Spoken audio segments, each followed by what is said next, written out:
वैसे तो खाने में आज मैंने टिंडे गोश्त बनाए थे, लेकिन बच्चे कहते हैं मामा जी कल का साग पड़ा हुआ है, हमें साग में देसी घी डालकर और देसी घी वाली रोटी चाहिए। तो मैंने कहा चलिए ठीक है, मैं भी अपने लिए साग वाला पराठा बनाती हूँ। मैंने साग में नमक, मिर्च और जीरा डाला और छोटे-छोटे पेड़े बेले और उसमें साथ मैंने ना साग वाला पराठा बनाया। अच्छा, मुझे अच्छी तरह से याद है कि जब शादी के बाद पहली दफ़ा मैंने साग वाला पराठा बनाया ना, तो मेरी सास भी बड़ी हैरान हुई, "अच्छा, साग वाला पराठा भी होता है?" तो मैंने कहा, "हाँ जी, हमारे तो हम कोई भी सालन हो ना, जो हम नहीं खाते थे, तो हमारी अम्मी जान ना हमें मैश करके तो पराठा बना देती थी, हम बहुत शौक से खाते थे।" तो हमारे ससुराल में तो सिर्फ़ गोभी वाला सब्ज़ी में सिर्फ़ गोभी वाला खाते हैं, वरना आलू और मूली वाला बनता है। तो बहरहाल मैंने यहाँ साग वाला पराठा बनाया, बहुत मज़ेदार बना और बच्चों के लिए मैंने सादी रोटी बनाई, उसके ऊपर मैंने घी लगा दिया।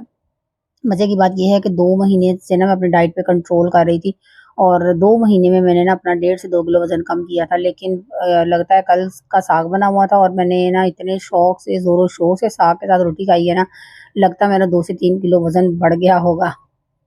बहरहाल बच्चों को मैंने रोटी दी, उन्होंने भी बड़े शौक से साग के साथ खाई, देसी घी लगाकर रोटी और साग में भी मैंने देसी घी डाल दिया था। और 3 टाइम मेरे बच्चे ना यही इसी तरह से देसी घी के साथ बस रोटी ही शौक से खाते हैं, पराठा सादा या सब्ज़ी सब्ज़ी वाला कोई भी पराठा शौक से नहीं खाते हैं।